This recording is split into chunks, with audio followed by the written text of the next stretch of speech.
Question 1. For each DNS record type, drag it to the description that correctly matches its function. Each item may be used once, more than once, or not at all. Maps a domain or subdomain to an IPv4 address. A record creates an alias that redirects one name to another. CNAME record identifies the mail servers that accept email for a domain. MX record stores verification or additional text-based information. TXT record maps a domain or subdomain to an IPv6 address. AAA record. Now that we've gone through the questions and the correct answers, I'm going to explain why each match is correct. Let's walk through them step by step. An A record links a name like www.contoso.com to an IPv4 address such as 192.0.2.10. Meanwhile, a CNAME record creates an alias, so you might point sales.contoso.com to the main site name app.contoso.com instead of repeating IP details. Next, an MX record tells the internet where to deliver email for a domain, such as routing contoso.com mail to a service like mail.contoso.com or a hosted provider. Additionally, a TXT record stores text for verification and policy, like proving domain ownership or publishing SPF details to help prevent email spoofing.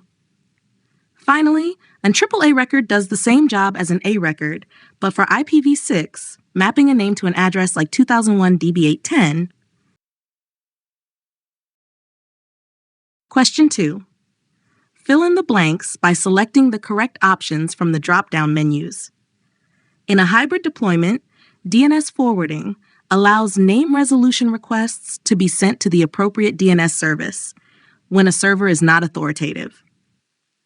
Now that we've gone through the question and the correct drop-down answers, I'm going to explain why these choices fit. Let's connect the idea to how DNS works in real environments. DNS forwarding is the mechanism that passes a query along when the current DNS server can't answer it. Consequently, in a hybrid setup, your on-prem DNS server can forward cloud-related name requests to another resolver instead of failing the lookup. The DNS service is the destination that can actually resolve that name because it's authoritative or able to reach the authoritative source.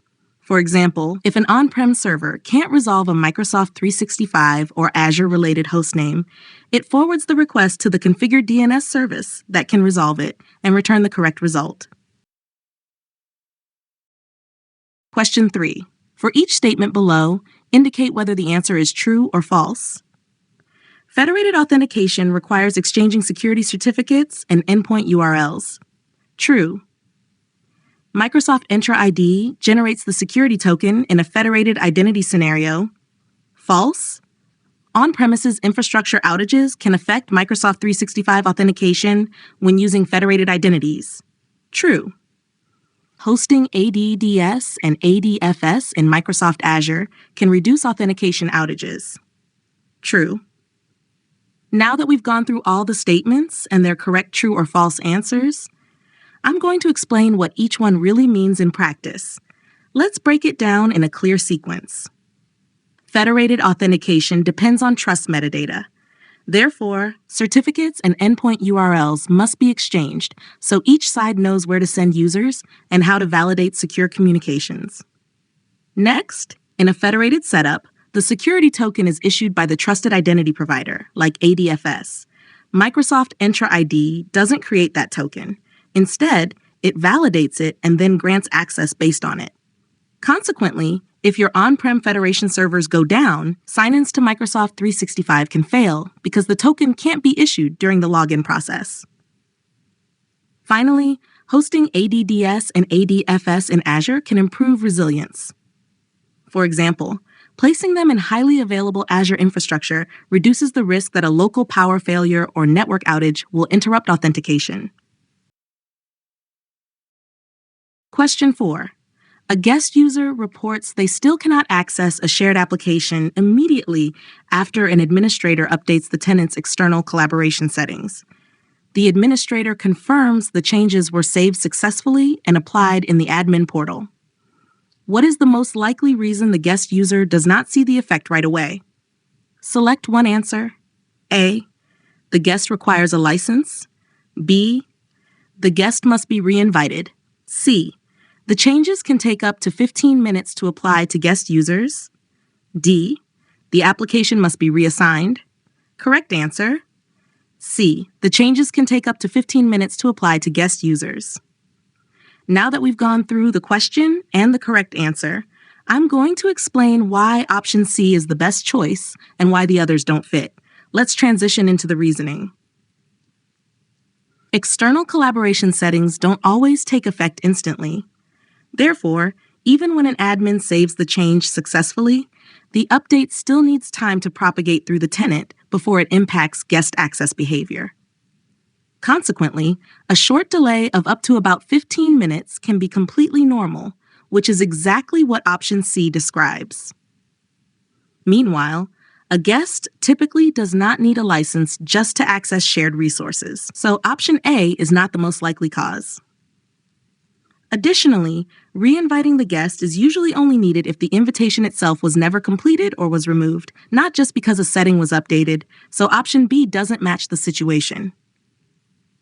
Finally, application reassignment affects whether a user is assigned to an app, not how quickly collaboration policy changes propagate, so option D is also unlikely.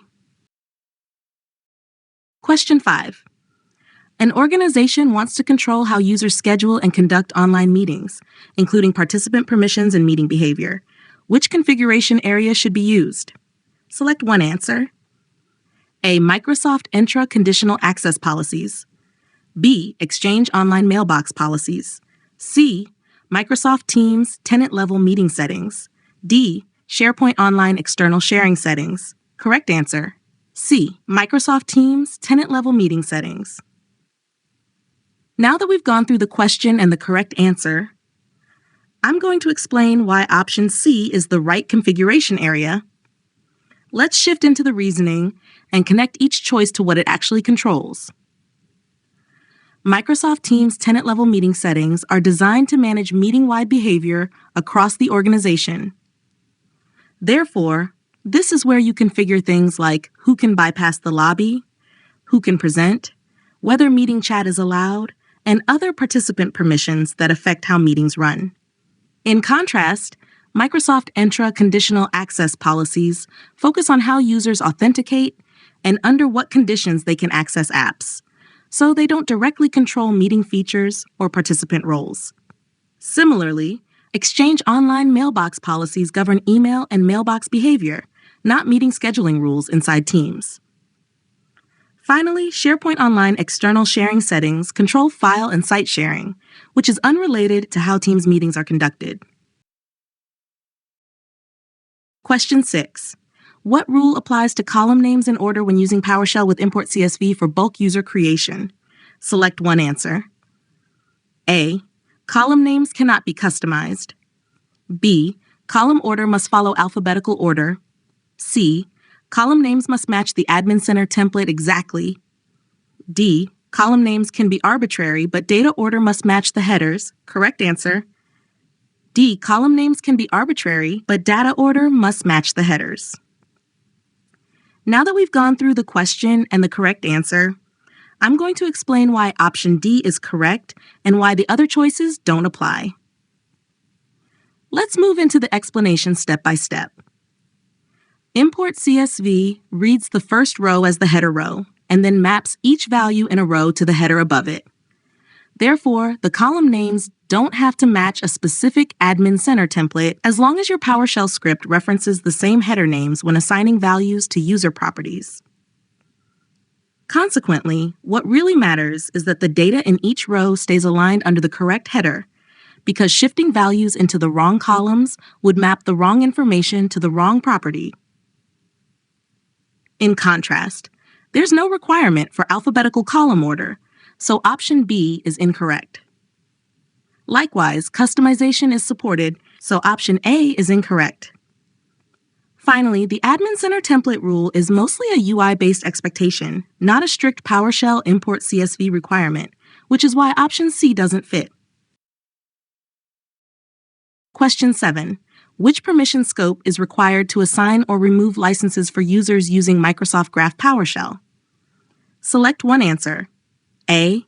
User.readWriteAll. B.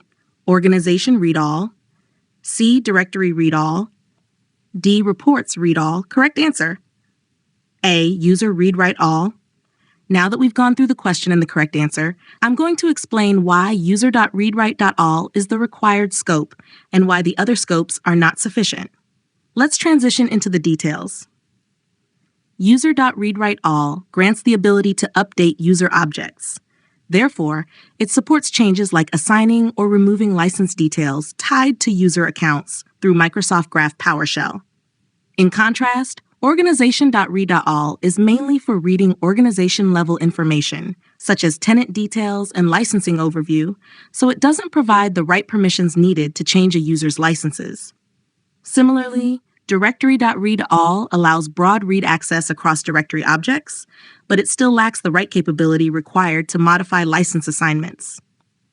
Finally, Reports.read.all is designed for reading reports and usage data, so it's unrelated to making licensing changes on user accounts.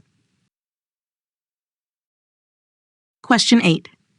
Which two statements correctly describe SharePoint Online groups? Select two answers. A. They replace Microsoft Entra security groups. B. They can be edited only in the Exchange Admin Center. C. They are collections of users with the same permission level. D. They are created automatically when a site collection is created. Correct answers. C. They are collections of users with the same permission level. D. They are created automatically when a site collection is created. Now that we've gone through the question and the two correct answers, I'm going to explain why C and D describe SharePoint groups accurately. Let's shift into the explanation and connect it to how SharePoint permissions are managed. SharePoint Online groups are a built-in way to bundle users together so they all get the same permission level. Therefore, instead of assigning permissions one person at a time, you add users to a group like members or visitors, and the group's permission level applies automatically. Next, these groups are commonly created for you when a site collection is created, because the site template typically provisions default groups such as owners, members, and visitors to simplify initial access setup. In contrast, these groups do not replace Microsoft Entra security groups because Entra groups can still be used for access control and are often preferred for centralized management across multiple services. Likewise, Exchange Admin Center does not manage SharePoint groups, so editing them there would not make sense for SharePoint permissions. Question 9. For each statement below, indicate whether the answer is true or false. Microsoft Graph PowerShell shows only directory roles that are activated enabled when listing directory roles. True, a directory role is activated when you manually activate it, even if it has no users assigned. True, a directory role is activated only when you assign inactive users to it. False, if a role does not appear in the activated roles list, you must activate it before you can assign it to a user. Now that we've gone through all the statements and their correct true or false answers, I'm going to explain what activated directory roles mean and how this affects what you see and assign in Graph PowerShell.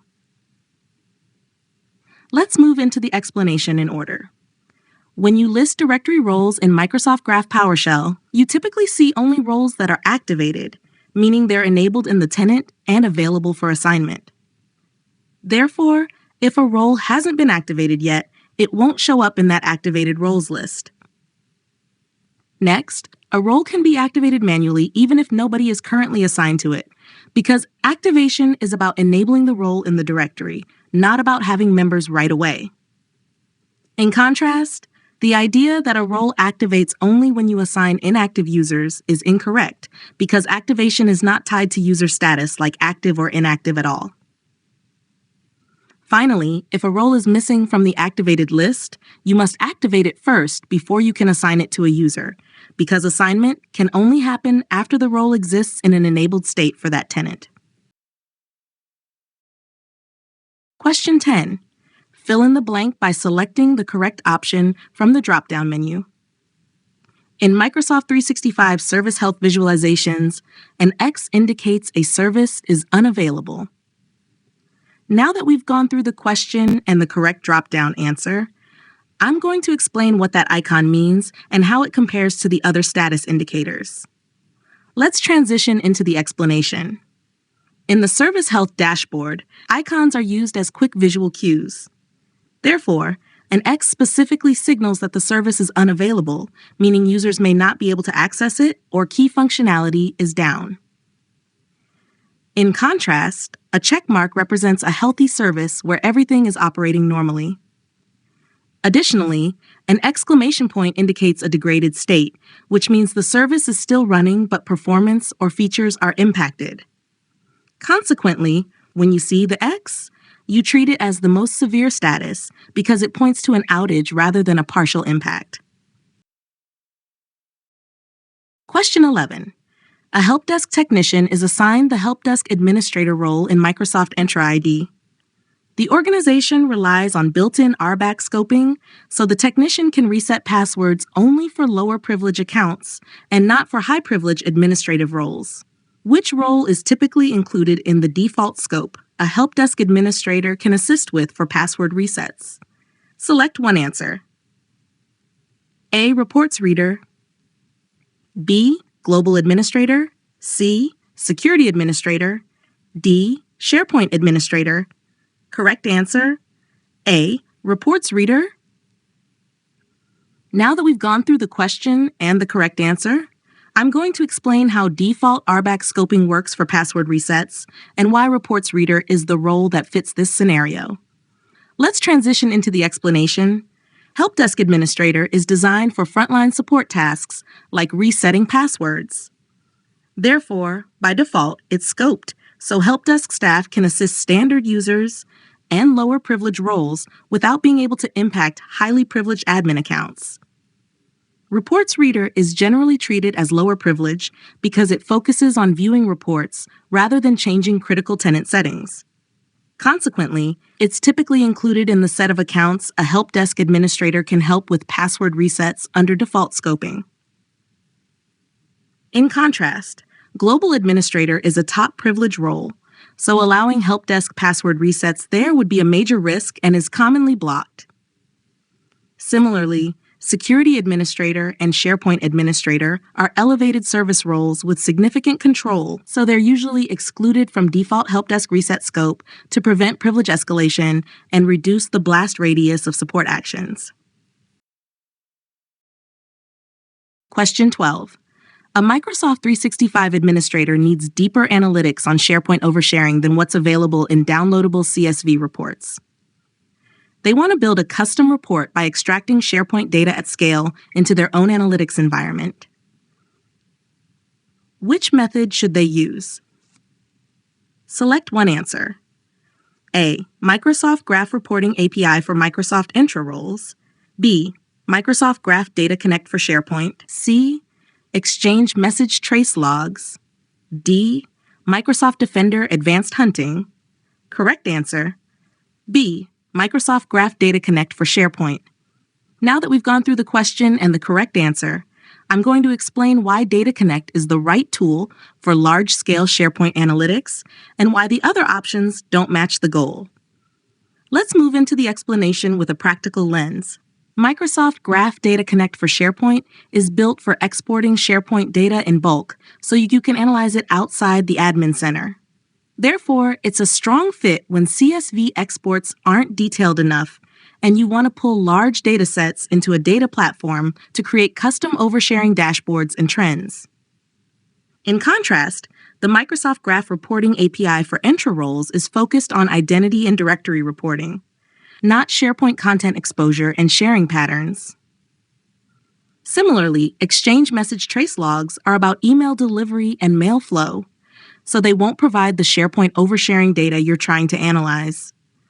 Finally, Microsoft Defender Advanced Hunting is optimized for security telemetry investigations, not for extracting SharePoint content and sharing data at scale for custom reporting. Question 13. A Power BI administrator is configuring the Microsoft 365 Usage Analytics Template app and must authenticate to access the tenant's usage analytics dataset. Which authentication method is required for this connection to succeed? Select one answer. A. OAuth 2. B. Basic authentication. C. Certificate-based authentication. D. API key. Correct answer. A. OAuth 2. A. Now that we've gone through the question and the correct answer, I'm going to explain why OAuth 2 is required for the template app connection and why the other authentication methods don't fit. Let's move into the reasoning. The Microsoft 365 Usage Analytics template app uses modern authentication and a consent-based sign-in flow. Therefore, OAuth 2 is required because it supports delegated access, token-based authorization, and the permissions model needed to read the tenant's usage analytics dataset securely. In contrast, basic authentication relies on sending a username and password, which doesn't meet modern authentication requirements for this type of connection and is not supported here. Similarly, certificate-based authentication is typically used for app-only scenarios with service principals, which isn't the expected interactive sign-in method for this template app configuration. Finally, an API key isn't how Microsoft 365 Usage Analytics access is granted, because the connection depends on an OAuth sign-in and consent process rather than a static key. Question 14. Which two command line modes of the Office deployment tool are used in local source deployments to 1. Download Office files into the shared folder, and 2. Install Office on client computers? Select two answers. A. Activate. B. Repair. C. Download. D. Configure. Correct answers: C/download, D. Configure. Now that we've gone through the question and the two correct answers, I'm going to explain how these two ODT modes work together in a local source deployment. Let's move into the flow from staging the files to installing them. In a local source deployment, you first need to stage the Office installation files in a shared folder. Therefore, you run the Office deployment tool with the /download mode, which reads your configuration XML and downloads the required Office content into the location you specified. Next, once those files are available locally, you install Office on client machines using the same configuration XML. Consequently, you run configure to apply that configuration and perform the installation, pulling the content from the local source instead of downloading it again from the internet. In contrast, Activate is not an Office deployment tool command mode for deployment steps like these, and /repair is meant for fixing an existing installation rather than performing the initial download and install workflow. Question 15. For each statement below, indicate whether the answer is true or false. Microsoft Entra Cloud Sync supports up to 150,000 objects per AD domain. True? Microsoft Entra Connect Sync supports an unlimited number of objects per AD domain. True? Both synchronization tools support the U.S. government cloud. True? Advanced attribute flow customization is supported in Microsoft Entra Cloud Sync. False? Now that we've gone through all the statements and their correct true or false answers, I'm going to explain what these limits and capabilities mean so you know when to choose Cloud Sync versus Connect Sync.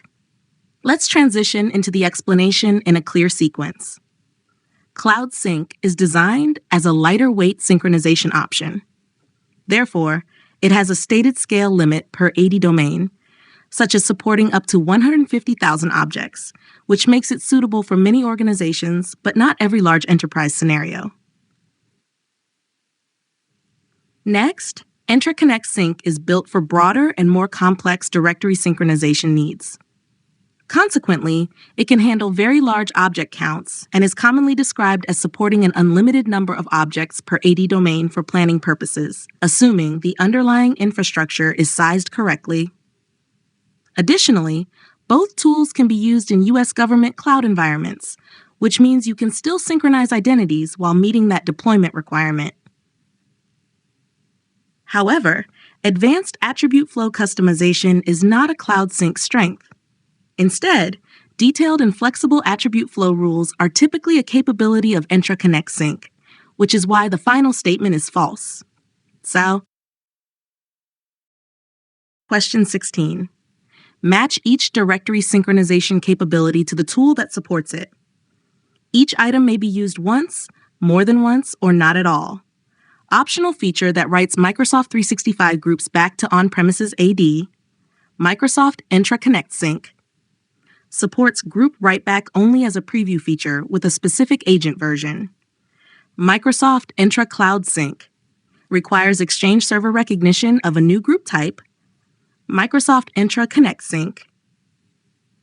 Can provision groups directly to on-premises AD using a provisioning agent. Microsoft Entra Cloud Sync. Now that we've gone through all the capabilities and their correct tool matches, I'm going to explain why each capability lines up with that tool.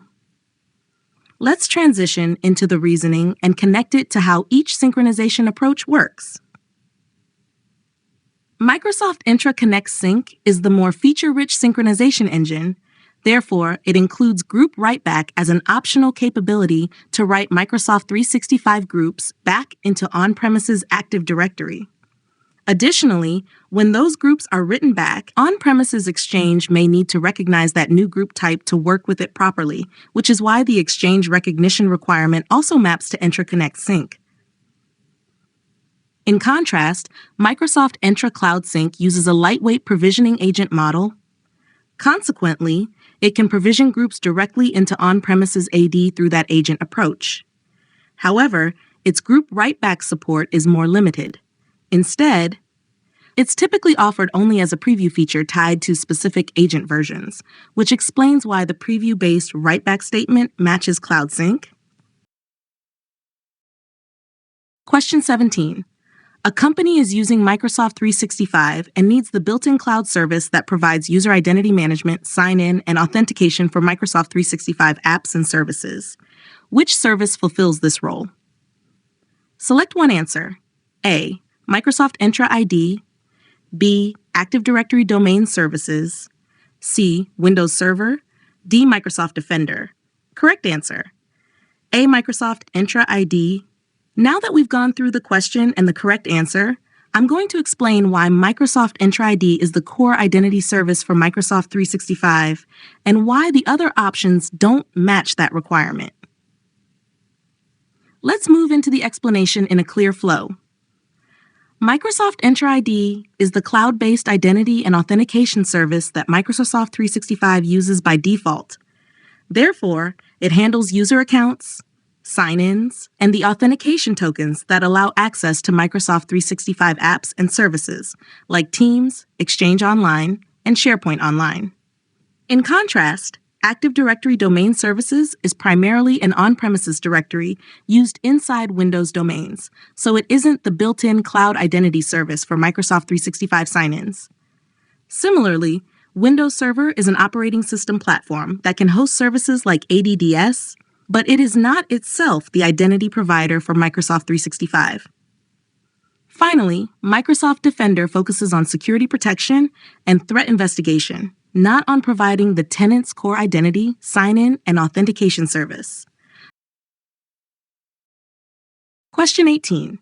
An organization uses a proxy server for outbound internet access. During installation, Microsoft Entra Connect Sync cannot reach Microsoft Entra endpoints. What configuration is required to resolve this issue? Select one answer. A. Add proxy settings to the machine.config file. B. Disable TLS 1.2 enforcement. C. Add Microsoft Entra endpoints to the host file. D. Install the sync engine on a domain controller. Correct answer. A. Add proxy settings to the machine.config file. Now that we've gone through the question and the correct answer, I'm going to explain why the machine.config proxy configuration fixes the connectivity problem and why the other options don't address the real cause. Let's transition into the explanation. When outbound internet access is forced through a proxy, the IntraConnect installation wizard and sync engine must know how to route web requests through that proxy. Therefore, adding the correct proxy settings to the machine.config file allows those components to reach Microsoft Entra endpoints successfully during setup and ongoing synchronization.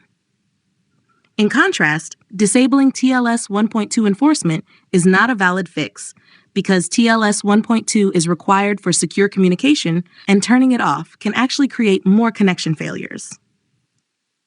Similarly, adding endpoints to the host file only affects name resolution, not whether traffic is allowed out through the proxy, so it won't solve a proxy routing requirement.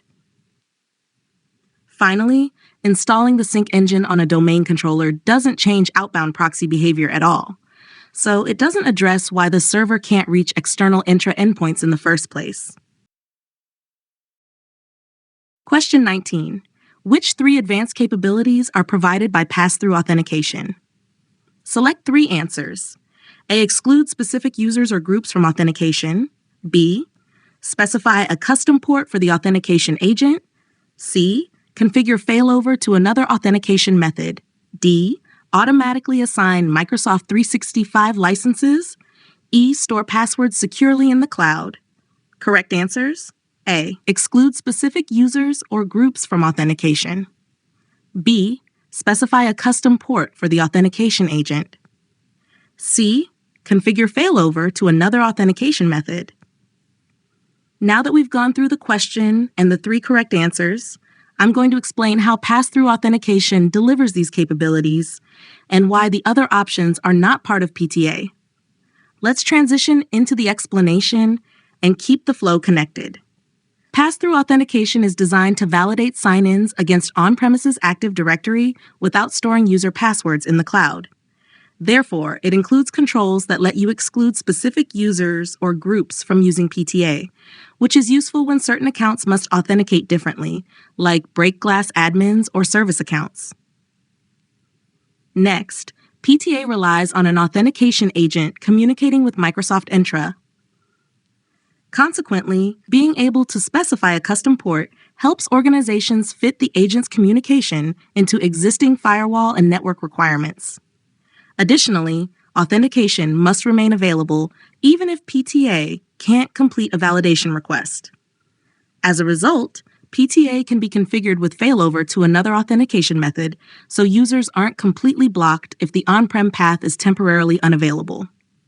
In contrast, automatically assigning Microsoft 365 licenses is a provisioning and licensing task, not an authentication feature, so option D doesn't belong here. Likewise, storing passwords securely in the cloud is associated with password hash synchronization, not pass-through authentication, which is why option E is not correct. Question 20. Which attributes are handled by the duplicate attribute resiliency feature? Select one answer.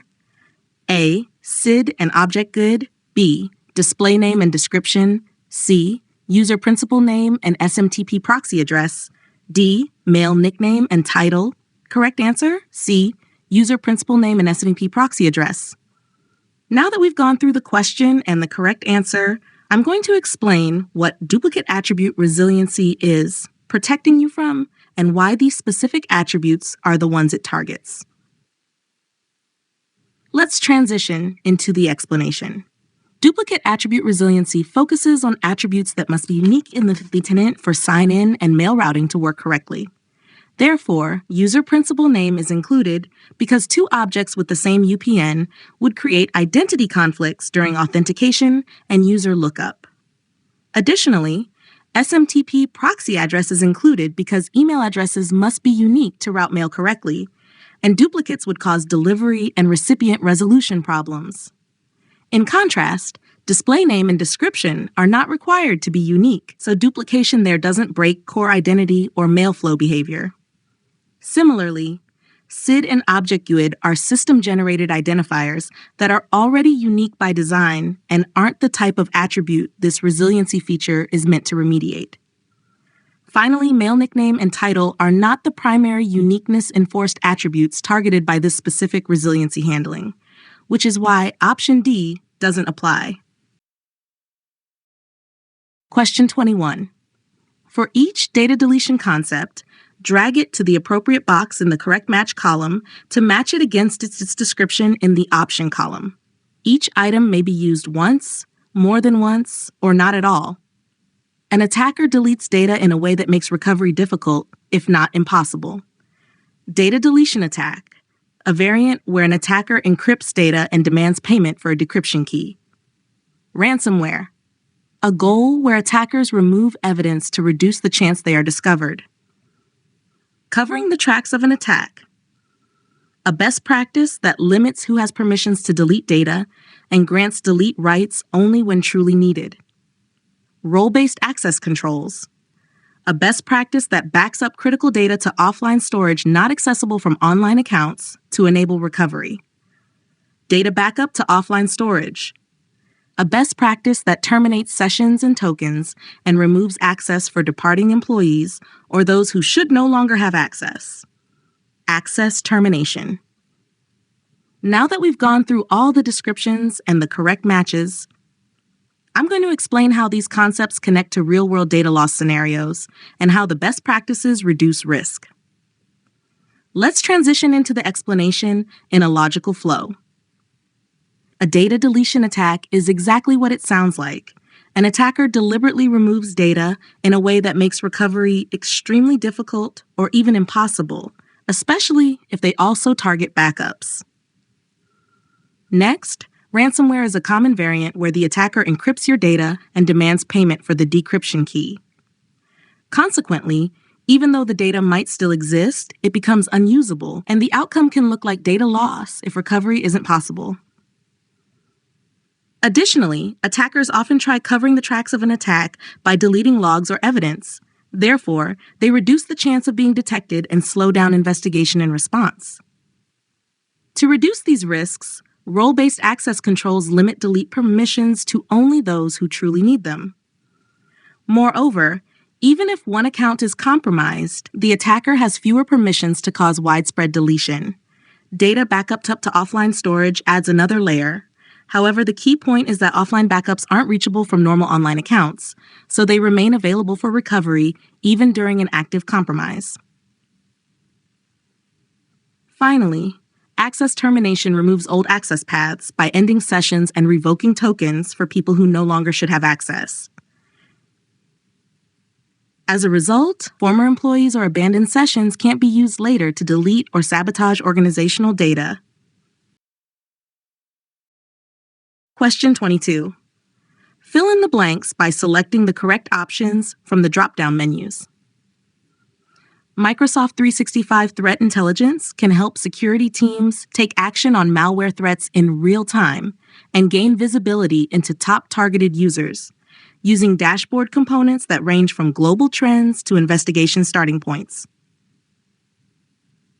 Now that we've gone through the sentence and the correct drop-down answers, I'm going to explain what each part means and how threat intelligence supports day-to-day security work. Let's transition into the explanation and tie it to a real security workflow. Microsoft 365 Threat Intelligence helps teams take action on malware threats in real time. Therefore, it's not just a reporting view.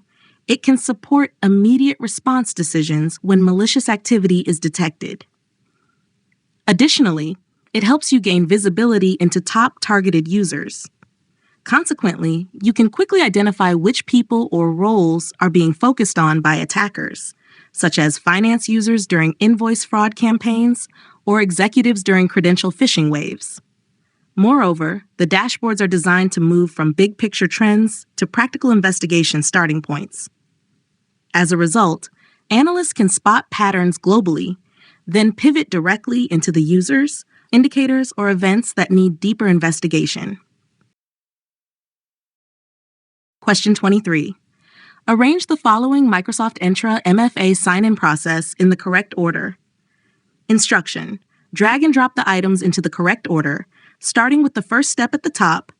User enters username and password to sign in.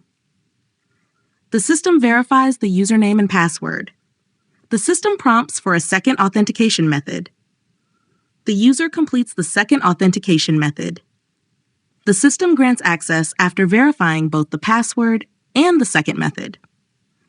Now that we've gone through the full sequence and the correct order, I'm going to explain why the steps must happen in this exact flow. Let's transition into the explanation and connect it to a real sign-in experience.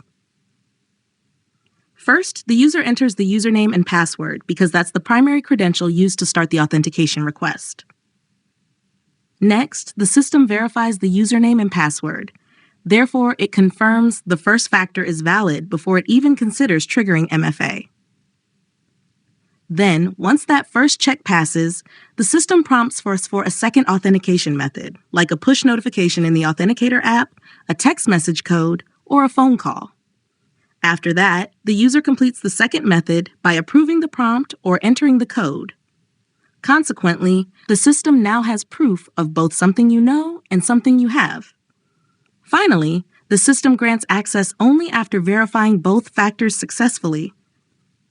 As a result, even if the password alone was compromised, the attacker still can't sign in without completing the second authentication step.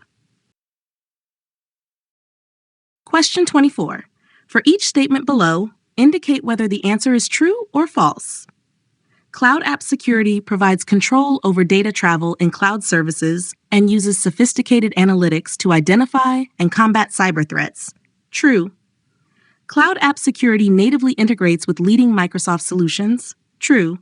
Cloud App Security requires an organization to choose only one deployment mode and cannot combine options. False. Cloud App Security is designed with security professionals as the primary audience. True.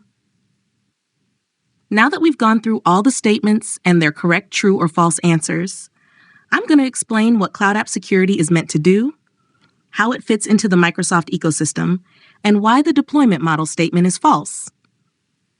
Let's transition into the explanation in order. Cloud App Security is built to give visibility and control over how data moves across cloud services. Therefore, it can detect risky behavior and apply analytics to help identify and respond to threats like unusual downloads, suspicious sharing, or abnormal access patterns. Next, it integrates natively with Microsoft solutions. Consequently, it can work alongside services like Microsoft Defender and Microsoft 365 apps to provide a more connected security view and coordinated controls. However, the idea that you must choose only one deployment mode is false. Instead, Cloud App Security supports multiple deployment approaches, such as using API connectors for SaaS apps, log collection for visibility, and reverse proxy controls, and organizations can combine these methods to match their needs. Finally, it is designed primarily for security professionals. As a result, the interface, alerts, and investigation workflows are geared toward analysts and admins who monitor risk, investigate incidents, and enforce cloud app governance. Question 25. An organization wants to reduce the risk that users mindlessly enter credentials into malicious prompts. They are considering very frequent reauthentication prompts. Which specific risk is associated with asking users to re-enter their credentials too frequently? Select one answer. A. Users can become conditioned and may unintentionally enter credentials into a malicious credential prompt. B. Frequent prompts automatically block legacy authentication protocols. C. Frequent prompts eliminate the need for conditional access. D. Frequent prompts guarantee stronger passwords. Correct answer. A. Users can become conditioned and may unintentionally enter credentials into a malicious credential prompt. Now that we've gone through the question and the correct answer, I'm going to explain why frequent credential prompts can actually increase phishing risk, even when the goal is better security. Let's transition into the explanation with a real-world example. When users are asked to re-enter credentials too often, they can get trained to type their username and password automatically without thinking. Therefore, a fake sign-in page or a malicious pop-up can look routine, and the user may enter credentials simply out of habit. For example, if someone sees multiple sign-in prompts every day, a phishing site that mimics the Microsoft sign-in screen can blend in, and the user may not pause to verify the URL or the context. Consequently, frequent prompting can increase the chance of successful credential harvesting rather than reducing it. In contrast, blocking legacy authentication, replacing conditional access, or guaranteeing stronger passwords are separate controls and outcomes. So options B, C, and D don't describe the specific behavioral risk tied to excessive reauthentication. Question 26.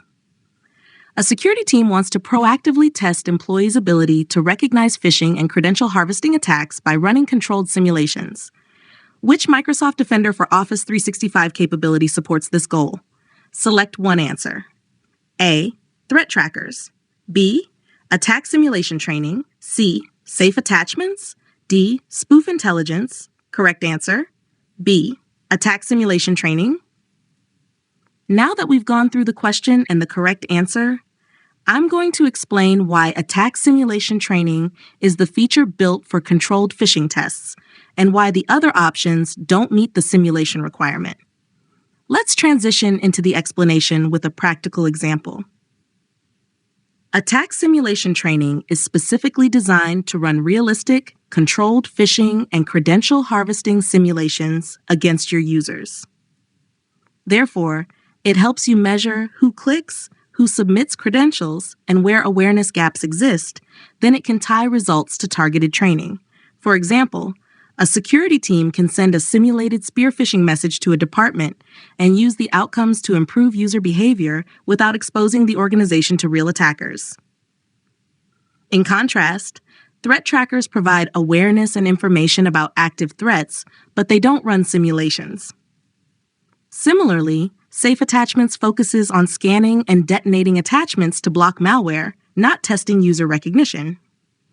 Finally, Spoof Intelligence helps you detect and manage spoofed senders and domains, but it's not a training simulation platform for phishing exercises. Question 27. What happens by default when a user reaches the Smart Lockout threshold for failed sign-in attempts? Select one answer. A. The account is locked for 1 minute after 10 failed attempts. B. The account is locked permanently after 10 failed attempts. C. The account is locked only after repeated password reuse. D. The account is locked only if the attempts occur from a trusted location. Correct answer, A.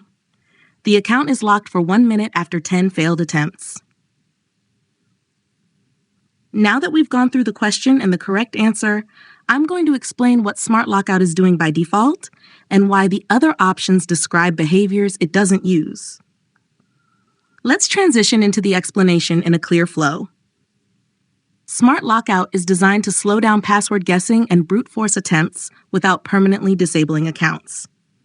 Therefore, when the threshold is reached, the user is temporarily locked out, and by default, that happens after 10 failed sign-in attempts with a lockout duration of 1 minute. Additionally, the goal is to add friction for attackers while still allowing legitimate users to regain access quickly. In contrast, the lockout is not permanent at that point, so option B is incorrect.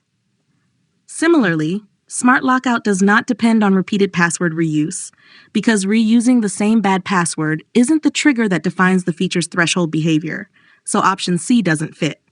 Finally, while familiar locations can influence how attempts are evaluated, Smart Lockout is not limited only to trusted locations, so option D is also incorrect. Question 28. A security administrator wants to enforce access policies so that users can sign in to corporate resources only from devices that are managed by the organization and meet compliance requirements. Which statement best describes device-based conditional access? Select one answer. A. It ensures only managed and compliant devices can access email, Microsoft 365 services, SaaS apps, and on-premises apps. B. It restricts access based only on the user's job title and ignores device state. C.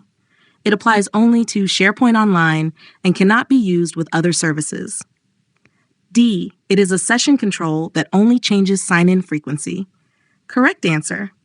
A. It ensures only managed and compliant devices can access email, Microsoft 365 services, SaaS apps, and on-premises apps. Now that we've gone through the question and the correct answer, I'm going to explain what device-based conditional access is checking and why the other statements describe different concepts. Let's transition into the explanation in a practical flow. Device-based conditional access evaluates device signals like whether the device is managed and whether it meets compliance policies. Therefore, it can block sign-ins from unmanaged or non-compliant devices while allowing access from trusted policy-compliant devices across Microsoft 365, SaaS applications, and even on-premises apps when integrated. For example, an organization can require that only Intune-managed compliant laptops can access Exchange Online or SharePoint, while personal devices are forced into restricted access or denied entirely. In contrast, access decisions are not based only on a job title, so option B ignores the device condition that the question is centered on. Similarly, conditional access is not limited to SharePoint Online, which makes option C incorrect. Finally, sign-in frequency is a session control setting, but device-based conditional access is primarily about gating access based on device trust and compliance, so option D doesn't describe it accurately. Question 29. Which category contributes to the Microsoft Secure Score for Devices calculation? Select one answer. A. Email content. B. License assignment. C. Operating system. D. Backup frequency. Correct answer, C. Operating system. Now that we've gone through the question and the correct answer, I'm going to explain why operating system configuration affects secure score for devices and why the other options are not part of that scoring category. Let's transition into the explanation. Microsoft Secure Score for Devices reflects how well devices are configured and protected across key security categories. Therefore, the operating system is a direct contributor because OS-level settings, hardening, and protection controls are foundational to device security. Additionally, Secure Score for Devices looks at categories like operating system, network, accounts, applications, and security controls, which are all tied to reducing device attack surface. In contrast, email content relates to messaging security, not device configuration scoring, so option A doesn't fit. Similarly, license assignment is administrative and does not directly measure device security posture, so option B is incorrect. Finally, backup frequency is a good operational practice, but it isn't listed as a scoring category for Secure Score for Devices, which is why option D is not the right choice. Question 30. Which two of the following are examples of infrastructure that must be secured under a zero-trust model? Select two answers. A. On-premises servers. B. Microservices. C. Spreadsheets stored locally. D. E-email distribution lists. Correct answers. A. On-premises servers. B. Microservices. Now that we've gone through the question and the two correct answers, I'm going to explain why these are considered infrastructure in zero trust and why the other choices are not. Let's transition into the explanation and connect it to how zero trust scopes protection. In a zero trust model, infrastructure includes the systems and components that run workloads and provide services. Therefore, on-premises servers are a clear infrastructure example because they host applications, store data, and can become a major attack path if they're not hardened and monitored. Additionally, microservices are also infrastructure components because they run pieces of application functionality and often communicate across networks and APIs. Consequently, they must be secured with strong identity controls, segmentation, and continuous verification, just like traditional servers. In contrast, spreadsheets stored locally are data content, not infrastructure components themselves, so option C doesn't match the category being asked. Finally, email distribution lists are an organizational messaging construct, not a workload hosting infrastructure component, which is why option D is not one of the correct answers. Question 31. For each statement below, indicate whether the answer is true or false. Safe attachment scanning occurs before message delivery. True. Dynamic delivery allows attachment previewing during scanning. True. Users can manage quarantine messages under admin-only access policy. False. Removing a Safe Attachments policy also removes the associated rule. Now that we've gone through all the statements and their correct true or false answers, I'm going to explain how safe attachments and dynamic delivery work together and why quarantine management depends on the policy setting. Let's transition into the explanation in a clear order. Safe attachments is designed to analyze attachments before they reach the user. Therefore, scanning happens prior to full delivery, so suspicious files can be detonated and evaluated before users can open them. Next, dynamic delivery improves usability during that scanning window. Consequently, users can preview or read the message content while the attachment is still being scanned, instead of waiting for the entire email to be released. However, admin-only access policy means quarantine actions are restricted to administrators. Therefore, users cannot manage those quarantined messages themselves under that policy setting, which is why that statement is false. Finally, safe attachments policies are tied to rules that apply them. As a result, when you remove the policy, the associated rule is removed as part of cleaning up that configuration, so the policy is no longer enforced anywhere. Question 32. Fill in the blanks by selecting the correct options from the drop-down menus. Creating safe links policies in PowerShell is a two-step process that requires creating the policy first and then creating the safe links rule. Now that we've gone through the sentence and the correct drop-down answers, I'm going to explain why safe links setup in PowerShell is handled in two separate parts and how those parts work together. Let's transition into the explanation. In PowerShell, a safe links policy defines the settings you want enforced. Therefore, you start by creating the policy itself, which is where you configure what safe links should do, like scanning and rewriting URLs or applying tracking and protection options. Next, the safe links rule is what actually applies that policy to users or groups based on conditions you specify. Consequently, without the rule, the policy would exist but wouldn't be assigned to anyone, so it wouldn't take effect in the environment. As a result, the process is two-step.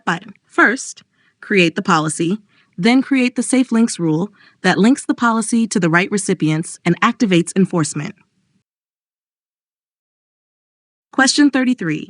What additional check does outbound spam filtering perform beyond content inspection? Select one answer. A. Outbound message sending limits. B. Inbound IP reputation. C. Attachment detonation.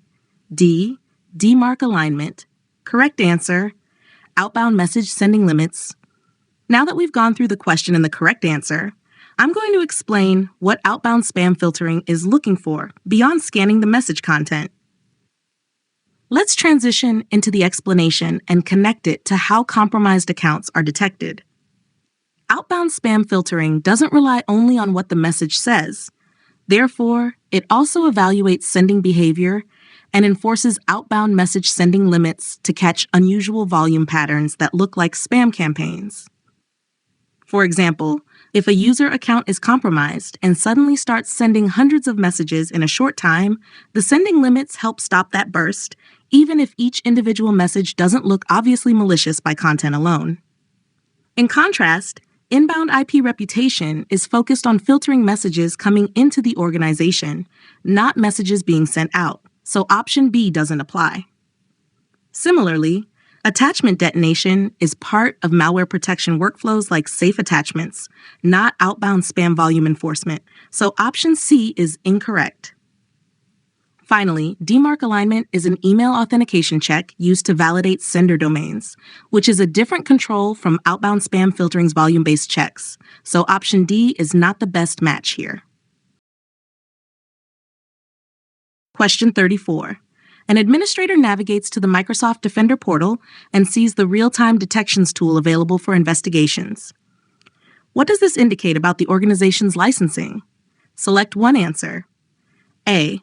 Only Exchange Online Protection is enabled. B.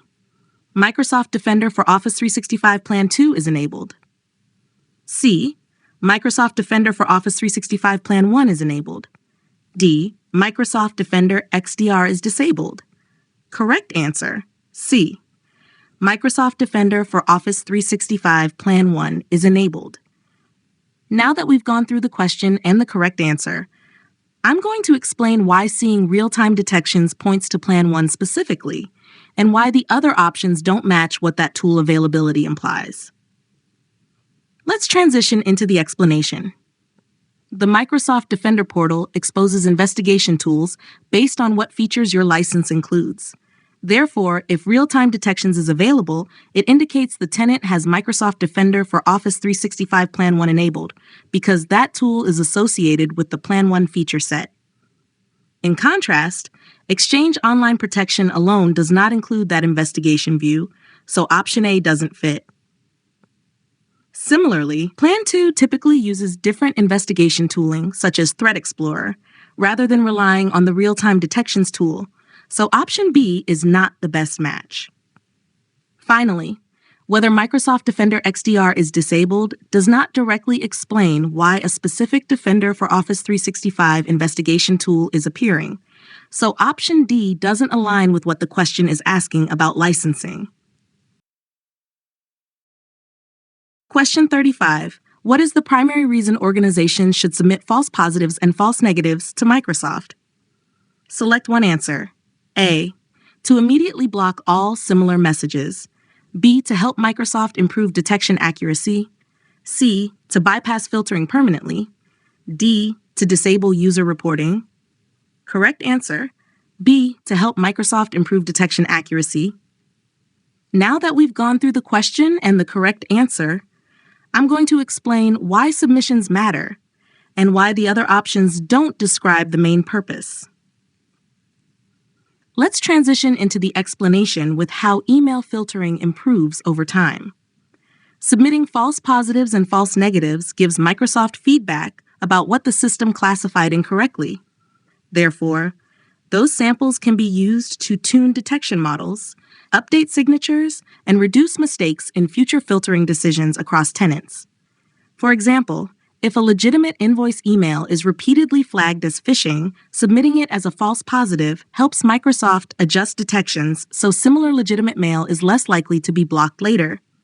In contrast, the submission process does not instantly block every similar message, so option A overpromises what happens immediately. Similarly, submissions do not permanently bypass filtering, so option C is incorrect. Finally, submissions are meant to support and strengthen reporting and detection, not disable user reporting, which is why option D doesn't fit. Question 36. Which subscription includes Microsoft Defender for Office 365 by default without requiring an add-on purchase? Select one answer. A. Microsoft 365 Enterprise E3. B. Microsoft 365 Enterprise E5. C. Office 365 E1. D. Office 365 E3. Correct answer. B. Microsoft 365 Enterprise E5. Now that we've gone through the question and the correct answer, I'm going to explain why Enterprise E5 includes Defender for Office 365 by default and what the other plans typically include instead. Let's transition into the explanation. Microsoft 365 Enterprise E5 is the top-tier Microsoft 365 Enterprise suite and includes advanced security features as part of the base license. Therefore, Microsoft Defender for Office 365 is included by default with E5 without needing a separate add-on purchase. In contrast, Microsoft 365 Enterprise E3 usually requires an add-on to get Defender for Office 365 capabilities, so it isn't included automatically. Similarly, Office 365 E1 and Office 365 E3 are more focused on productivity services and typically include Exchange Online Protection for baseline email security, but not the full Defender for Office 365 feature set unless upgraded or licensed separately. Question 37. Which alert policy notifies administrators when users are blocked due to outbound spam activity? Select one answer. A. Outbound spam activity detected. B. User restricted from sending email. C. High-risk delivery alert. D. Outbound mail flow disruption. Correct answer. B. User restricted from sending email. Now that we've gone through the question and the correct answer, I'm going to explain what this alert policy is actually signaling and why the other options don't match the specific scenario of users being blocked. Let's transition into the explanation. When Microsoft 365 detects suspicious outbound sending patterns, it can restrict a user from sending email to stop potential spam or a compromised account campaign. Therefore, the alert policy named User Restricted from Sending Email is the one that notifies administrators when that block happens due to outbound spam behavior. In contrast, outbound spam activity detected sounds plausible, but it is not the defined alert policy name used for this specific notification. Similarly, high-risk delivery alert relates to risky delivery or routing conditions, not user-level outbound spam restrictions. Finally, outbound mail flow disruption refers to broader mail flow issues, not the targeted action of blocking a specific user from sending email due to outbound spam activity. Question 38. For each statement below, indicate whether the answer is true or false. Investigation details are available during and after an investigation. True. Investigation details can only be opened from the Action Center. False. Incident pages provide access to investigations. True. All subscriptions show the same investigation tabs. False. Now that we've gone through all the statements and their correct true or false answers, I'm going to explain what this tells you about where investigations can be viewed and why the interface can look different across tenants. Let's transition into the explanation in order. Investigation details remain available throughout the investigation lifecycle. Therefore, you can review what happened while it's running and still return later to see actions taken, findings, and outcomes after it completes. Next, investigations are not limited to being opened only from the Action Center. Consequently, you can also open investigations from incident pages, which is why that second statement is false. Incident pages provide a central place to see related alerts and follow the investigation context. Therefore, it makes sense that they also provide access points into the investigations tied to that incident. Finally, not every tenant shows the exact same investigation tabs. As a result, the visible investigation experience depends on the subscription and enabled features, so different licensing levels can expose different tabs and investigation capabilities. Question 39. Microsoft Defender for Office 365 uses different policy types and advanced features to protect email and collaboration platforms. Drag each policy category to the correct description. Each item may be used once, more than once, or not at all. Predefined sets of rules designed to quickly enable Microsoft's recommended security settings for specific scenarios. Preset security policies. User-defined sets of rules created to meet organization-specific security scenarios and settings. Custom policies. Advanced security capabilities that use artificial intelligence, machine learning, and cloud-based analysis for enhanced protection. Next-generation protection. Now that we've gone through the descriptions and the correct matches, I'm going to explain what each category represents and how they work together in a real Defender for Office 365 deployment. Let's transition into the explanation and connect the ideas smoothly. Preset security policies are Microsoft's ready-made rule bundles. Therefore, they help you turn on recommended protections quickly for common scenarios without having to build every setting from scratch. Next, custom policies are where you tailor protection to your environment. Consequently, you can define rules that match your organization's specific risk tolerance, user groups, and business workflows, like applying stricter link protection to high-risk departments. Additionally, next-generation protection refers to the advanced detection layer. As a result, it uses AI, machine learning, and cloud analysis to detect and block more sophisticated threats that traditional filtering might miss, such as evolving phishing techniques, or newly seen malware patterns. Question 40. How can advanced hunting queries be reused beyond manual investigations? Select one answer. A. By exporting them as incident reports only. B. By turning them into custom detection rules. C. By converting them into secure score actions. D. By using them solely for visualization. Correct answer. B. By turning them into custom detection rules. Now that we've gone through the question and the correct answer, I'm going to explain how advanced hunting becomes operational, not just investigative. Let's transition into the explanation and connect it to real security monitoring. Advanced hunting queries start as a way to manually search for suspicious activity across your data. Therefore, if you find a pattern that reliably indicates risk, you can reuse that logic by turning the query into a custom detection rule. Consequently, instead of an analyst having to run the query repeatedly, the platform can run it automatically, generate alerts, and even support automated response actions based on the results. In contrast, exporting as incident reports is reporting, not reuse for ongoing detection, so option A is too limited. Similarly, secure score actions are about posture recommendations, not converting KQL hunting logic into detections, so option C doesn't fit. Finally, hunting queries are not only for visualization, because the key advantage is that they can be operationalized into detections, which makes option D incorrect. Question 41.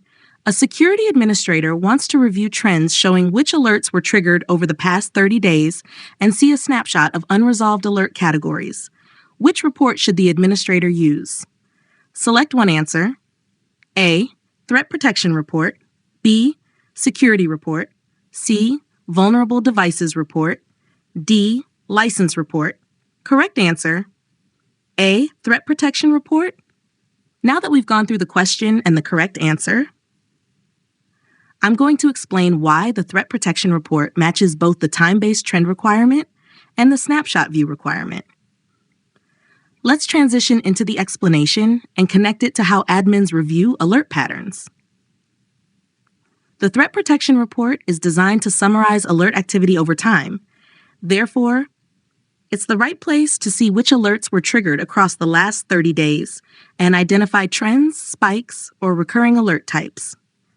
Additionally, it includes snapshot-style views that help you quickly understand alert status and unresolved categories without having to open each alert individually. In contrast, the security report is broader and focuses more on overall security posture areas like identities, devices, and apps, rather than detailed alert trend analysis. Similarly, the Vulnerable Devices Report centers on device risk and device-related findings, not a cross-alert trend and category snapshot for the last 30 days. Finally, the License Report tracks licensing usage and assignments, which is unrelated to alert trends and unresolved alert categories. Question 42. What is the function of the Seen By capability in advanced hunting queries? Select one answer. A. Determines device supportability. B. Identifies which onboarded device observed a discovered device. C. Measures vulnerability severity. D. Classifies corporate networks. Correct answer. B. Identifies which onboarded device observed a discovered device. Now that we've gone through the question and the correct answer, I'm going to explain what Seen By is telling you in advanced hunting and why the other options describe different features. Let's transition into the explanation and connect it to device discovery. Seen By is used to show which onboarded device reported seeing a discovered device on the network. Therefore, it helps you understand where the discovered device was observed and which managed endpoint provided that visibility. For example, if an unmanaged printer or unknown workstation appears in device discovery, Seen By can point you to the specific onboarded laptop or server that detected it on the same network segment, giving you a practical starting point for location and investigation. In contrast, device supportability is assessed through separate compatibility and onboarding checks, so option A doesn't match Seen By. Similarly, vulnerability severity is handled through vulnerability management scoring and exposure data, not through seen by, so option C is incorrect. Finally, corporate network classification uses different signals and configuration, whereas seen by is about observation relationships between devices, which is why option D doesn't apply. Question 43. Which capability allows security analysts to pivot from an alert to related users, hosts, or applications during an investigation? Select one answer. A. Threat submission automation. B. Secure score visualization. C. Alert enrichment with contextual security data. D. Webhook-based notifications. Correct answer. C. Alert enrichment with contextual security data. Now that we've gone through the question and the correct answer, I'm going to explain how alert enrichment helps investigators move from one alert to the related people, devices, and apps that matter. Let's transition into the explanation with how investigations typically unfold. Alert enrichment adds extra context to an alert, such as related users, devices, IP addresses, applications, and activity details. Therefore, an analyst can pivot directly from the initial alert into the connected entities to trace impact and scope quickly. For example, if an alert flags suspicious sign-in activity, enrichment can link you to the user account involved, the device used, and any cloud apps accessed, making it easier to see whether this is isolated or part of a broader incident. In contrast, threat submission automation is about sending samples and feedback to improve detections, not investigation pivoting. Similarly, secure score visualization measures security posture and recommendations, not alert context for investigations. Finally, webhook-based notifications are about sending alerts to external systems, not enriching the alert so analysts can pivot through related entities inside the investigation workflow. Question 44. Which three network discovery states can be used to filter the monitored networks view? Select three answers. A. Monitored networks. B. Ignored networks. C. Disconnected networks. D. Unclassified networks. E. All correct answers. A. Monitored networks. B. Ignored networks. E. All Nefrang. Now that we've gone through the question and the three correct answers, A's, I'm going to explain what each filter represents and why the other two options are not valid discovery state filters in that view. Let's transition into the explanation and connect it to how network discovery is managed. Monitored networks is a filter for networks where discovery is actively running. Therefore, selecting it helps you focus on networks that are currently included in discovery and being evaluated for devices and activity. Ignored networks is the opposite view. Consequently, it shows networks you have explicitly excluded from discovery, which is useful when you want to confirm what you intentionally left out and why. All combines both categories. As a result, it displays the full list of networks regardless of whether discovery is enabled or excluded, giving you the broadest overview. In contrast, disconnected networks describes a connectivity condition, not a network discovery state filter in this view, so option C doesn't apply. Similarly, unclassified networks is not offered as a defined filter option here, which is why option D is incorrect. Question 45. Why should organizations pay particular attention to items in the noteworthy threat tracker related to safe attachments detections? Select one answer. A. They only affect external email traffic. B. They indicate policy misconfigurations. C. They represent newly detected malicious files not previously seen in the tenant or other customers. D. They are false positives requiring manual dismissal. Correct answer? C. They represent newly detected malicious files not previously seen in the tenant or other customers. Now that we've gone through the question and the correct answer, I'm going to explain why these noteworthy threat tracker items are treated as high priority and why the other options don't describe their purpose. Let's transition into the explanation and connect it to how defenders spot emerging threats. The noteworthy threat tracker highlights detections that matter because they can signal something new or significant. Therefore, safe attachments items in that view are especially important when they represent newly detected malicious files that haven't been seen before in your tenant or even across other customers. Consequently, they may indicate an emerging campaign or a previously unknown file type being used in attacks, which makes investigation time-sensitive. In contrast, these items aren't limited to external mail only, so option A is too narrow. Similarly, the tracker isn't meant to flag policy misconfigurations, so option B doesn't fit. Finally, the point of noteworthy is not that the detections are assumed to be false positives, so option D is incorrect because they should be reviewed as potentially real threats, rather than dismissed by default. Question 46. For each statement below, indicate whether the answer is true or false. Retention policies for teams inform users when messages are deleted. True, mailbox archiving and inactive mailboxes usually require end-user documentation. False, retention labels have a visible user interface in Microsoft 365 apps. Records management should be used when item-level governance is required. True. Now that we've gone through all the statements and their correct true or false answers, I'm going to explain what each one means in practice and how retention and records controls show up for users and administrators. Let's transition into the explanation in order. Teams' retention policies can notify users when messages are deleted due to retention actions. Therefore, users may be informed when content is removed as part of a policy-driven lifecycle rather than manual deletion. Next, mailbox archiving and inactive mailboxes are mostly back-end lifecycle features.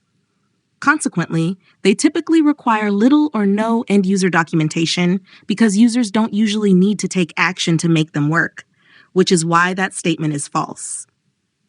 Additionally, retention labels are visible inside Microsoft 365 apps. As a result, users can see label options and apply them when labeling is enabled, making retention a more user-facing control than a silent policy alone. Finally, records management is intended for item-level governance. Therefore, when you need stricter control over specific items, like declaring content as a record and controlling disposition, records management is the right approach because it targets governance at the individual item level rather than only broad retention settings. Question 47. A compliance administrator is configuring Microsoft Purview retention policies for data lifecycle management and needs to select workloads that are supported targets for retention. Which Microsoft 365 services are explicitly supported by retention policies for data lifecycle management? Select 3 answers. A. Microsoft Teams. B. Skype for Business. C. Yammer. D. Microsoft 365 Groups. Correct answers: A. Microsoft Teams. C. Yammer. D. Microsoft 365 Groups. Now that we've gone through the question and the 3 correct answers, I'm going to explain what it means for a workload to be a supported retention target and why Skype for Business isn't included here. Let's transition into the explanation step by step. Microsoft Purview retention policies apply to specific Microsoft 365 workloads that store content needing lifecycle control. Therefore, Microsoft Teams is supported because retention can govern Teams communications content, such as chat and channel messages, to meet retain or delete requirements. Next, Yammer is supported as well.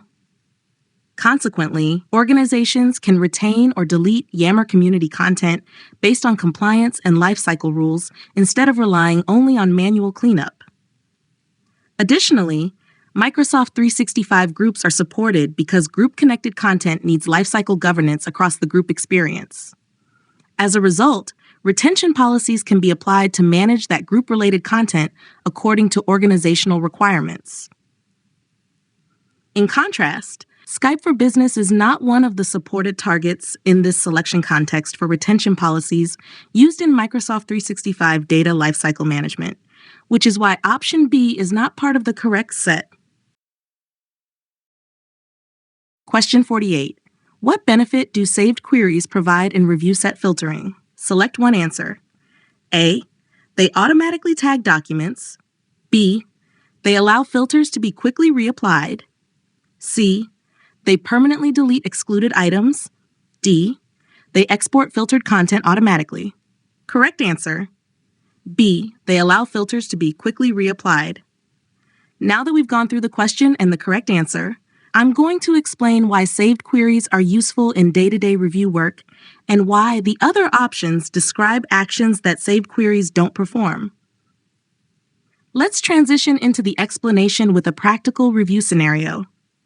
Saved queries let you store a set of filter criteria, so you don't have to rebuild the same filtering logic repeatedly.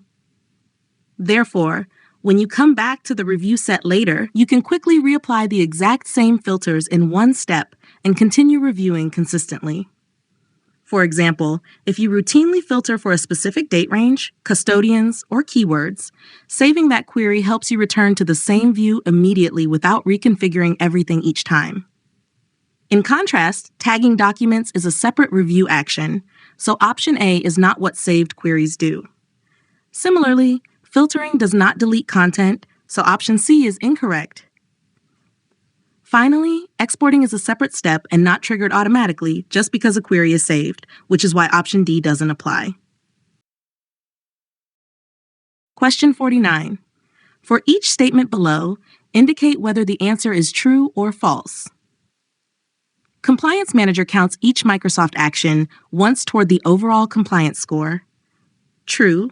Technical actions are counted once per group in which they appear. False. Non-technical actions can contribute points multiple times if implemented in multiple groups. True. The overall compliance score may differ from the average of assessment scores. True. True. Now that we've gone through the statements and their correct true or false answers, I'm going to explain how Compliance Manager scoring works across Microsoft Managed Actions, technical actions, and non-technical actions. Let's transition into the explanation in a clear sequence. Microsoft Managed Actions are counted once toward the overall compliance score. Therefore, even if that same Microsoft action shows up in different places, it doesn't keep adding points repeatedly. Next, the statement about technical actions being counted once per group is false. Consequently, technical actions are typically counted once overall, regardless of how many groups they appear in, so they don't inflate the score just because they're listed multiple times. However, non-technical actions are different. Therefore, if you implement a non-technical action in multiple groups, it can contribute points multiple times because it represents separate procedural or organizational implementations. Finally, the overall compliance score can differ from a simple average of assessment scores. As a result, the scoring logic and weighting across actions and groups can produce an overall number that doesn't match what you'd get by averaging assessment results directly. Question 50. Fill in the blanks by selecting the correct options from the drop-down menus. A preventative mandatory action is assigned 27 points, while a detective discretionary action is assigned 1 point in Compliance Manager. Now that we've gone through the sentence and the correct drop-down answers, I'm going to explain why those two action types sit at the highest and lowest ends of the scoring scale. Let's transition into the explanation and connect it to how Compliance Manager prioritizes impact. Preventative mandatory actions receive the highest point value, therefore, they are scored at 27 points because they represent required controls that proactively stop issues before they happen, like enforcing strong access restrictions or blocking risky behavior by default. In contrast, detective discretionary actions receive the lowest point value. Consequently, they are scored at 1 point because they are optional and focused on detecting issues after the fact, rather than preventing them up front. As a result, the scoring model rewards required preventative controls the most, while optional detective controls contribute the least, since they generally reduce risk less directly than mandatory prevention measures. Question 51. An organization wants to protect information such as credit card numbers, health records, and social security numbers from being shared improperly. These items are best described as which type of data? Select one answer. A. Operational metadata. B. Sensitive data. C. System configuration data. D. Public reference data. Correct answer, B. Sensitive data. Now that we've gone through the question and the correct answer, I'm going to explain why those examples fall under sensitive data and why the other choices don't match the nature of the information. Let's transition into the explanation with how organizations classify regulated information. Credit card numbers, health records, and social security numbers are considered sensitive because they are regulated or highly personal identifiers. Therefore, unauthorized disclosure can cause financial harm, identity theft, privacy violations, and compliance penalties for the organization. Additionally, these are exactly the kinds of data types that tools like DLP policies and sensitivity labels are designed to detect and protect across email, files, and collaboration platforms. In contrast, operational metadata describes how systems run, like logs and usage details, not personal regulated information, so option A is not correct. Similarly, system configuration data refers to settings that control systems, not protected personal content, so option C doesn't fit. Finally, public reference data is information intended to be widely available, which is the opposite of what these examples represent, so option D is incorrect. Question 52. For each statement below, indicate whether the answer is true or false. The report accessed from refining the default policy for devices shows when users shared sensitive content in the past 30 days and how much content they shared. True, rule matches always appear immediately in the homepage tile as soon as sharing occurs. False, the default policy for devices can show a policy tip and send an email notification to users when they attempt to share qualifying sensitive information externally. True. DLP reports and audit log data where activity equals DLP can be used to identify who shared sensitive content externally and when. True. Now that we've gone through the statements and their correct true or false answers, I'm going to explain what each one means in the real DLP workflow, especially around reporting delays and user notifications. Let's transition into the explanation in order. The refine experience for the default policy for devices includes a report that looks back over the past 30 days. Therefore, it can show both timing and volume, meaning when users shared sensitive content and how much was involved. Next, rule matches are not always instant in dashboard tiles. Consequently, the homepage tile can take time to update, and rule match visibility may be delayed, which is why the statement about immediate appearance is false. Additionally, the default policy for devices can guide users during risky actions. Therefore, it can display a policy tip and also send an email notification when someone tries to share qualifying sensitive information externally, helping reduce accidental leakage in the moment. Finally, DLP reporting and audit logs provide investigation evidence. As a result, using DLP reports and audit log entries where the activity is, DLP lets administrators identify who shared sensitive content externally and when the event occurred, which supports both response and compliance tracking. Question 53. What information is shown in the solutions that affect your score section? Select one answer. A. Only solutions with failed actions. B. Solutions containing improvement actions and the number of outstanding actions. C. Solutions used for auditing only. D. Solutions with inactive alert policies. Correct answer.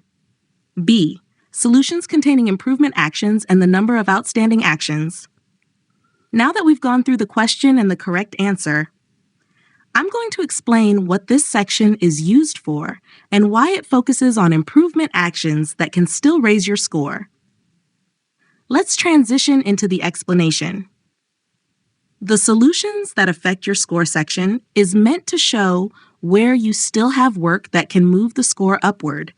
Therefore, It highlights the solutions that contain improvement actions, and it also shows how many of those actions are still outstanding, so you can prioritize what to address next. For example, if multiple actions are pending in a security solution, this view helps you see that backlog at a glance and decide where to focus first to gain the most points. In contrast, it doesn't list only failed actions, because the point is to surface all relevant improvement opportunities, so option A is too narrow. Similarly, it isn't limited to auditing only solutions, so option C is incorrect. Finally, inactive alert policies aren't what defines this section because it is organized around scoring impact and outstanding improvement actions, which is why option D doesn't match. Question 54. Which actions can investigators take after completing a case investigation? Select 3 answers. A. Send a notice to the user. B. Resolve the case as benign. C. Automatically delete all related alerts. D. Escalate the case for advanced investigation. E. Change global policy settings. Correct answers. A. Send a notice to the user. B. Resolve the case as benign. D. Escalate the case for advanced investigation. Now that we've gone through the question and the 3 correct answers, I'm going to explain what each of these post-investigation actions does and why deleting alerts or changing global settings isn't considered a direct case action. Let's transition into the explanation in a logical flow. After an investigation, investigators can send a notice to the user. Therefore, they can educate or remind the user about correct behavior, especially if the case involved risky actions or policy violations that need awareness. Next, they can resolve the case as benign. Consequently, if the evidence shows there was no real threat or wrongdoing, the case can be closed with a benign classification to document the outcome clearly. Additionally, they can escalate the case for advanced investigation. As a result, the case can be handed off for deeper review, such as more detailed analysis or legal and compliance evaluation when needed. In contrast, automatically deleting all related alerts is not a standard case completion action because alerts remain part of the case record for auditing and traceability, so option C is incorrect.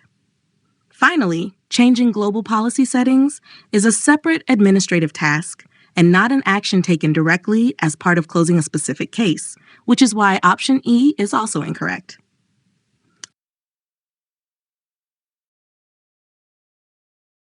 Question 55. Which requirement applies specifically to data leaks policy templates in insider risk management? Select one answer. A. Microsoft Defender for endpoint enabled in the Defender portal. B. At least one Microsoft Purview DLP policy configured for sensitive information. C. An HR connector importing performance review data. D. A separate insider risk management tenant. Correct answer. B. At least one Microsoft Purview DLP policy configured for sensitive information. Now that we've gone through the question and the correct answer, I'm going to explain why data leaks templates depend on DLP configuration and why the other options apply to different template scenarios or are not required. Let's transition into the explanation and connect it to how insider risk signals are generated. Data leaks policy templates are built around detecting sensitive information, leaving approved boundaries. Therefore, they rely on Microsoft Purview DLP policies to define what counts as sensitive data and to generate the events and alerts that insider risk management can use for investigation.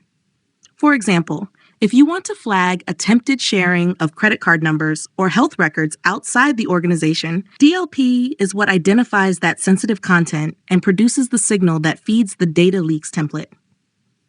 In contrast, enabling Microsoft Defender for endpoint is tied more to security policy violation scenarios rather than the specific requirement for data leaks templates, so option A doesn't match. Similarly, an HR connector importing performance review data is associated with user risk scenarios like disgruntled user signals, not data leaks templates, so option C is incorrect. Finally, insider risk management runs within the tenant and does not require a separate tenant, which is why option D is also incorrect.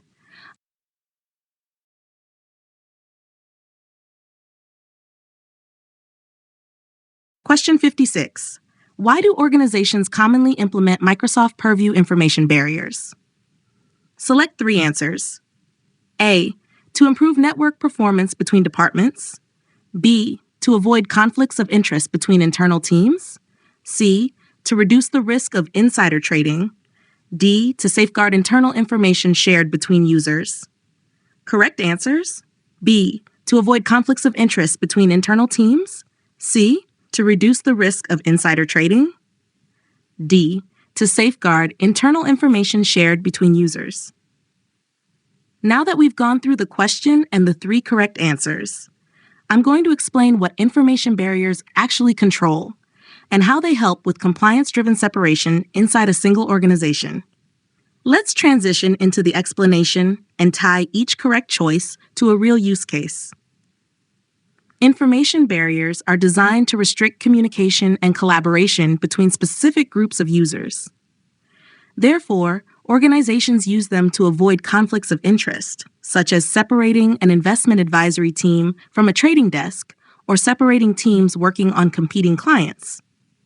Additionally, by limiting who can communicate and share information across those segments, they help reduce the risk of insider trading.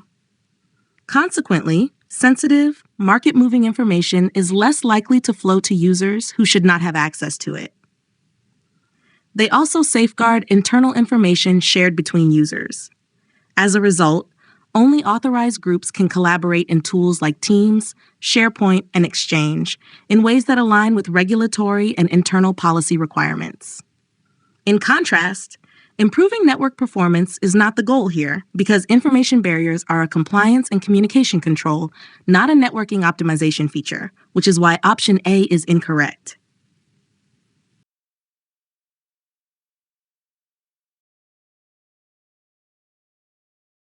Question 57.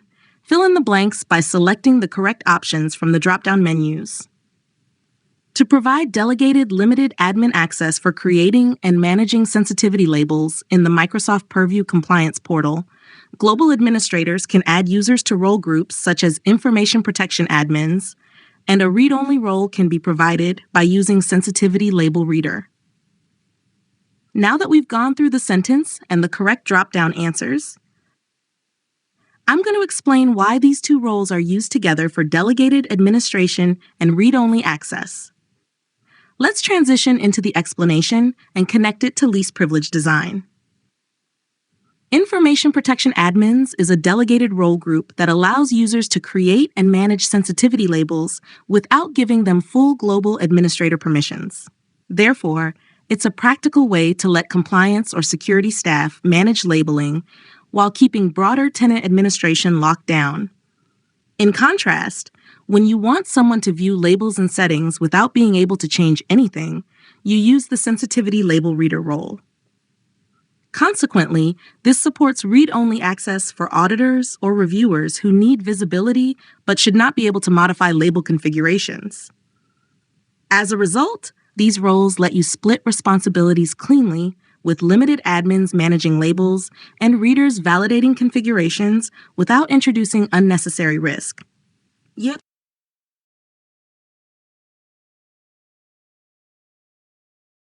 Question 58. For each statement below, indicate whether the answer is true or false. The order of sensitivity labels on the labels page reflects their priority, and the most restrictive labels should appear at the bottom of the list. True. If users are required to justify changing to a lower classification, the system identifies lower classifications using the label order, and this requirement does not apply to sublabels. True. Sublabels inherit all protection settings from their parent label, so the parent label's encryption automatically applies to every sublabel. False. If a sensitivity label is edited, the system enforces the latest edited version on all previously labeled content automatically. False. Now that we've gone through the 4 statements and their correct true or false answers, I'm going to explain how label priority works, how lower classification is determined, and why sublabels and edits don't behave the way people often assume. Let's transition into the explanation in sequence. Label order represents priority. Therefore, placing the most restrictive labels at the bottom and the least restrictive at the top aligns with how the system interprets sensitivity and priority across labels. Next, when users must justify downgrading, the system uses that same label order to decide what counts as moving to a lower classification. Consequently, the justification prompt depends on label positioning, and this particular downgrade logic is stated as not applying to sublabels. However, sublabels do not automatically inherit every protection setting from the parent. As a result, they are separate labels grouped under a parent for organization, so encryption and other settings are not assumed to flow down automatically, which is why that statement is false. Finally, editing a sensitivity label does not automatically force the newest version onto content that was already labeled in the past. Therefore, previously labeled items continue to be governed by the version that was applied at the time, rather than being retroactively updated to the latest edited configuration.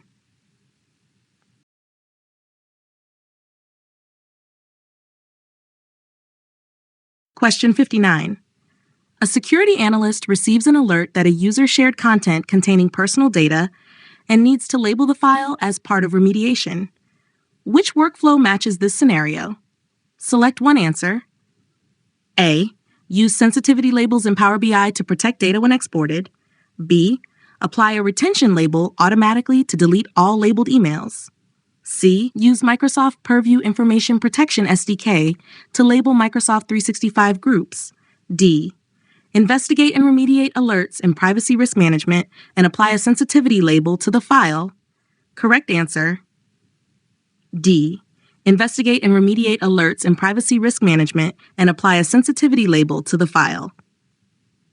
Now that we've gone through the question and the correct answer, I'm going to explain why this is specifically a Privacy Risk Management remediation workflow and why the other options describe different tools and outcomes. Let's transition into the explanation with how the alert to remediation path works. This scenario starts with an alert about shared personal data, which is exactly the kind of event Privacy Risk Management is designed to surface and investigate. Therefore, the correct workflow is to open the alert in Privacy Risk Management, review what was shared and by whom, and then remediate by applying a sensitivity label to the file so the right protections and markings are enforced going forward. In contrast, Power BI sensitivity labels focus on labeling BI content and exports, not responding to a privacy sharing alert, so option A doesn't match. Similarly, retention labels control how long content is kept or deleted, not how you remediate a privacy alert by labeling a specific file, so option B is incorrect. Finally, the Information Protection SDK is mainly used to extend labeling into custom or third-party applications and scenarios, like programmatic labeling, not the built-in alert investigation workflow described here, which is why option C is not the right fit.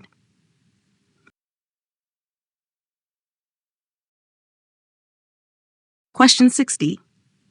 A compliance administrator creates a document fingerprint so Microsoft Purview can detect sensitive content patterns based on a trusted source document. After the fingerprint is generated, it is stored as a data classification so it can be referenced by policies. In this workflow, where is the fingerprint saved as a data classification? Select one answer. A. Active Directory. B. SharePoint Online. C. Microsoft Teams. D. OneDrive Personal Vault. Correct answer. A. Active Directory.